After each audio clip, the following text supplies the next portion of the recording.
Hi friends, நான் உங்கள் நண்பன் யாரோ ஈஸ்வர் ஆண்டி. நான் தங்கியிருக்கிற வீட்டோட ஹவுஸ் ஓனர். அவங்களும் அவங்க ஹஸ்பண்டும் கிரவுண்ட் ஃப்ளோரில் தங்கியிருந்தாங்க. நான் ஃபஸ்ட் ஃப்ளோரில் தங்கியிருந்தேன். சண்டே ஆனால் லேட்டாக தான் எழுந்திருப்போம். குளிக்கலாம் பாத்ரூம் போனேன். பைப்பில் தண்ணி வரல. சரின்னு ஈஸ்வரி ஆண்டி வீட்டுக்கு போய் காலிங் பெல் எழுத்தணும்.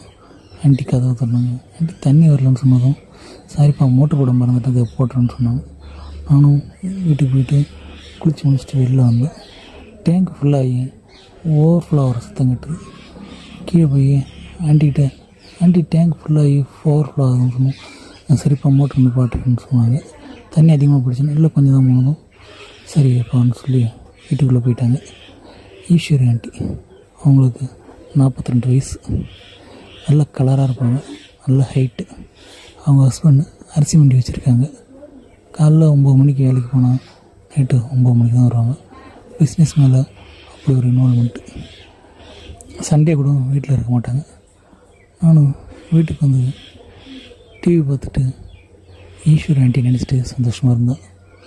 ஆண்டி துணிக்காய போட மாடிக்கு போகும்போது ஜன்னல் வழியாக நான் சந்தோஷமாக இருந்ததை பார்த்துட்டு இருந்திருக்காங்க. நான் கவனிக்கல. அவங்க துணி காய போட்டுட்டு ரிட்டன் வரும்போதும் நான் சந்தோஷமாக இருந்ததை பார்த்துட்டு ரசிச்சுட்டு போயிருக்காங்க. நான் மதியம் லஞ்ச் ப்ரிப்பேர் ஆகி சாப்பிட்டு டிவி பார்த்துட்டு இருந்தேன். அப்போ யாரோ என்னை பார்க்குற மாரி இருந்து ஜன்னல் பக்கம் பார்த்தேன்.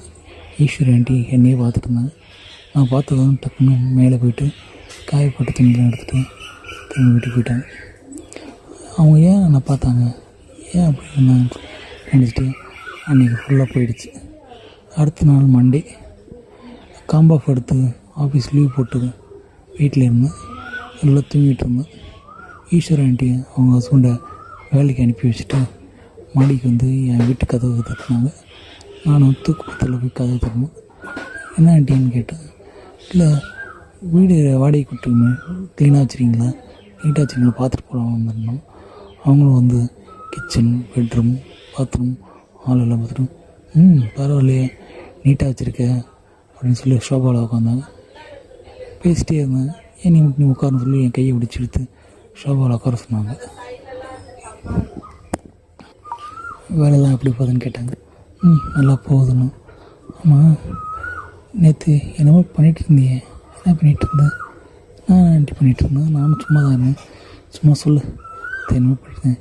அது இல்லை ஆண்டி, கேர்ள் ஃப்ரெண்ட் இருந்தாலும் நம்ம ஆசையெல்லாம் அவங்ககிட்ட நிறைவேற்றலாம்.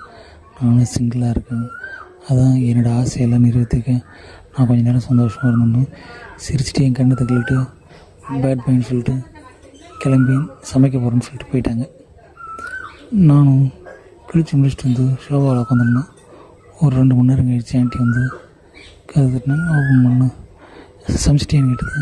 இல்லை ஆண்டி, இனிமேல் நீ சமைக்க வேணாம், நான் சமைச்சு வச்சுருக்கேன், வந்து சாப்பிட்டு போகணுன்னு சொன்னாங்க. இல்லாண்டி உங்களுக்கு எது சிரமம், நான் சமைச்சிடும், அதெல்லாம் ஒன்றும் சிரமம் இல்லை, நீ கிளம்பி கீழே வரேன்னு சொல்லிட்டு போயிட்டாங்க. நான் ட்ரெஸ் சேஞ்ச் பண்ணிவிட்டு சாப்பிட போனேன். ஆண்டி கூப்பிட்டு டைனிங் டேபிளில் உட்கார சாப்பாடு போட்டாங்க. நல்லா முருங்கைக்காய் போட்ட சாம்பார், முருங்கைக்காய் கூட்டு, உருளைக்கிழங்கு பொரியல், ஆம்லெட் நல்லா சமைச்சு சாப்பிட்டாங்க. நானும் மூக்கு பிடிக்க சாப்பிட்டோம். ஆண்டி என் கூடயே உட்காந்து சாப்பிட்டாங்க. சாப்பிட்டு நான் ஷோபாவில் போய் உட்காந்ததும் ஆண்டி சாப்பிட்டு பிளேட்ஸ்லாம் எடுத்து க்ளீன் பண்ணி வச்சுட்டு என் பக்கத்தில் வந்து உட்காந்தாங்க. சரிங்க ஆண்டி, எனக்கு டயர்டாக இருக்குது, நான் போய் தூங்குறேன்னு சொல்லிட்டு ரூமுக்கு போனேன். போயிட்டு ட்ரெஸ் எல்லாம் கட்டி போட்டுட்டு ஃப்ரீயாக ஷோபாவில் படுத்துக்கணும். அந்த நேரம் பார்த்து ஆண்டி வந்து கதவு தட்டினேன். நானும் ஓப்பன் பண்ணணும். என்ன ஆண்டின்னு கேட்டேன். இல்லை, எனக்கும் போர் அடிக்கிறது, அவங்க கூட கொஞ்சம் நேரம் பேசிட்டு போகலாம் வந்தேன்னு சொன்னாங்க. அப்படியே வந்து என் கிட்ட உட்காந்தாங்க. ஆமாம், நீ சிங்கிளாக? இல்லை, நீயும் சிங்கிள், நானும் சிங்கிள், அதான் பேசிட்டு என்ன ஆண்டி சொல்கிறீங்க, நீங்கள் சிங்கிளா? ஆமாம். அவங்களுக்கு தான் அங்கிள் இருக்காங்களா? அங்கிள் என்ன பண்ணுறாரு? காலைல 9 மணிக்கு வேலைக்கு போனால் சாயந்தரம் நைட்டு 9 மணிக்கு வர்றாரு. வந்து டயர்டாக இருக்குன்னு தூங்கிறாரு. அப்புறம் என் தேவையெல்லாம் யார் பொறுத்துக்கணும் அப்படின்னு பார்த்தா நானும் ஒன்று மாரி சிங்கிள் தானணும். அது என்ன ஆண்டி? இல்லை, நீயும் சிங்கிள், நானும் சிங்கிள், நம்ம 2 பேரும் ஏன் மிங்கிள் ஆகக்கூடாதுன்னு சொன்னாங்க. என்ன ஆண்டி சொல்கிறீங்க? ஆமாம், உனக்கும் சந்தோஷம் தேவைப்படுது, எனக்கும் சந்தோஷம் கொடு, ஏன் நம்ம 2 பேரும் சந்தோஷமாக இருக்கக்கூடாதுன்னு சொல்லி அப்படியே ஆண்டி கையை எடுத்து என் மேலே தடவ ஆரம்பித்தேன். நானும் இந்த சான்ஸுக்காக தான் காத்துட்டு மாதிரி அப்படியே ஆண்டி கூட ரொம்ப சந்தோஷமாக இருந்தேன்.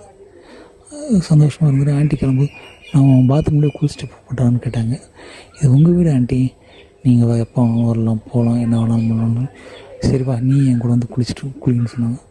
நானும் ஆண்டி ஒன்றா சேர்ந்து குளிச்சுட்டு அவங்க ட்ரெஸ் மாட்டிட்டு அவங்க கீழே போயிட்டாங்க. ஒரு 5 மணிக்கா காஃபி ஸ்நாக்ஸ்லாம் எடுத்துகிட்டு வந்தாங்க. 2 பேரும் சாப்பிட்டு அப்பயும் கொஞ்சம் நேரம் சந்தோஷமாக இருந்துட்டு நான் நைட்டு டின்னர் ரெடி பண்ணுறேன், நைட்டு ஒரு 7 மணிக்கு வந்துடுன்னு சொல்லிட்டு போனாங்க. இல்லை ஆண்டி வேணாம் நானே சாப்பிட்டேன், சும்மாவா நல்லா சூப்பராக செஞ்சு தரேன்னு சொன்னாங்க. நானும் ஒரு 7:30 போனேன். சப்பாத்தி குருமா ஆம்லேட் நல்லா சொன்னாங்க. நல்லா மூக்கு பிடிக்க சாப்பிட்டு ஆண்டி கூட அப்படியே கொஞ்சம் நேரம் சந்தோஷமாக இருந்துட்டு வீட்டுக்கு வந்துட்டேன். வீட்டுக்கு வந்தது நல்லா ஆண்டி கூட சந்தோஷமாக இருந்ததில் உடம்புலாம் டயர்டாக இருந்தது, நல்லா அடித்து போட்டு மாதிரி இருந்தேன். காலைல ஏஞ்சி ஆஃபீஸ் கிளம்பி போகும்போது ஆண்டி ஸ்டெப்ஸில் நின்றுட்டுருந்தாங்க. ஏன்னா ஆண்டி இங்கே நிற்கிறீங்க, சுத்தம் போடாது, இந்த இதில் டிஃபனும் இருக்குது, ஈவினிங் லஞ்சும் வச்சுருக்கேன் சாப்பிடுன்னு சொல்லி பாய் சொல்லி அனுப்புனாங்க. ஆஃபீஸ்க்கு போனதும் சாப்பிட்டு ஆண்டிக்கு மெசேஜ் பண்ணேன், டிஃபன் ரொம்ப சூப்பராக இருந்தது ஆண்டி. சரி மதியம் லஞ்ச் முடிச்சுட்டு மெசேஜ் பண்ணணும்னு சொன்னாங்க. நானும் லஞ்ச் முடிச்சுட்டு மெசேஜ் பண்ணப்போ ஈவினிங் வரும்போது உன் வீட்டு கீ டூப்ளிகேட் கீ ரெடி பண்ணி எடுத்துருவா அப்படின்னு சொன்னாங்க. எதுக்குன்னு எடுத்துருவாங்க. சரிங்க ஆண்டின்னு சொல்லி அப்போ தான் சொன்னாங்க, இனிமேல் என்ன ஆண்டின்னு கூப்பிடாத, பேர் சொல்லி கூப்பிடு, இல்லைன்னா வாடி போடின்னு கூப்பிடுனாங்க. நானும் சரிடின்னு சொல்லி மெசேஜ் பண்ணிகிட்டு இருந்தேன்.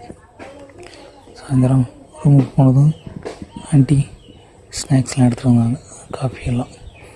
கீ ரெடி பண்ணிட்டேன்னு கீ அவங்ககிட்ட கொடுத்தேன். இனிமேல் கீ கதவை நீ லாக் பண்ணக்கூடாது, நான் எப்போனாலும் இது என் வீடு, எப்போனாலும் வருவோம் எப்போனாலும் போவோம்னு சொன்னாங்க.